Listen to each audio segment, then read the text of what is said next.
জনতা উন্নয়ন পার্টির প্রধান হুমায়ুন কবিরের বাড়িতে পুলিশের হানা।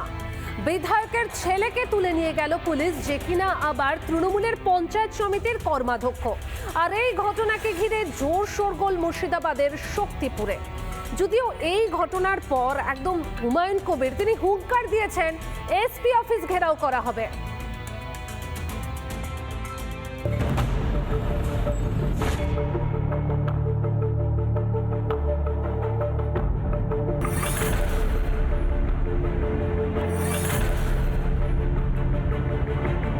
মুর্শিদাবাদ জেলার পুলিশ সুপারকে ঘেরাও করে এর জবাব নিল।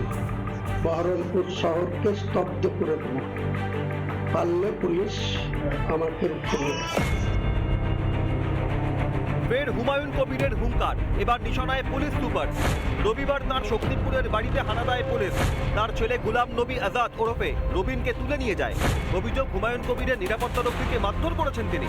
কনস্টেবল জুম্মা খানের অভিযোগের ভিত্তিতে হুমায়ুন পুত্রকে আটক করে পুলিশ। আমাকে সিকিউরিটি উইদাউট পারমিশনে আমার অফিস ঘরে ঢুকে মারতে গিয়েছিল, তার জন্য ছেলে তাকে ঘাট ধাক্কা দিয়ে বের করে দিয়েছে। তার জন্য যদি পুলিশ যায়, পুলিশ অ্যাকশন করুক।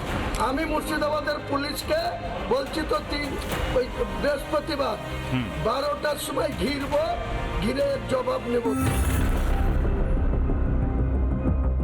তাহলে আপনি তৈরি থাকবেন কেশানীরাজ। আপনার সঙ্গে আমি বৃহস্পতিবারে বেলা 12টায় দেখা হবে বহরমপুর শহরে। আপনার সঙ্গে আমার মোকাবেলা হবে সামনাসামনি। এসপি অফিস ঘেরাও করে রাখবো। যতক্ষণ এসপি কোনো এই বাজে আচরণের জন্য ক্ষমা না চাইবে ততক্ষণ ছাড়বো। মাননীয় স্বরাষ্ট্র দপ্তর ওনার হাতে বাবরিকে নিয়ে যে উন্মাদনা তৈরি করেছে মুর্শিদাবাদ জেলায়, সেটা ওনার অনুপ্রেরণায় এই উন্মাদনা। সুতরাং উন্মাদনা বিশৃঙ্খলার আকার ধারণ করছে। সিদ্ধান্ত নিক মমতা ব্যানার্জি, অ্যারেস্ট করবে না অ্যারেস্ট করবে না, এসপি অফিস হুমায়ুন কবির ভাঙতে যাবে না, কি করবে তাদের সিদ্ধান্ত, তারা বুঝে নিক। এ মাসের শুরুতে হুমায়ুন কবিরকে সাসপেন্ড করে তৃণমূল। নয়া দল গড়েছেন তিনি। তার ছেলে রবিন এখনো তৃণমূলে। বেলডাঙ্গা 2 নম্বর পঞ্চায়েত সমিতির পূর্ত কর্মাধ্যক্ষ। তাকেই বাড়ি থেকে তুলে নিয়ে গেল পুলিশ। এর পেছনে কি প্রতিহিংসার রাজনীতি? রিপাবলিক বাংলা।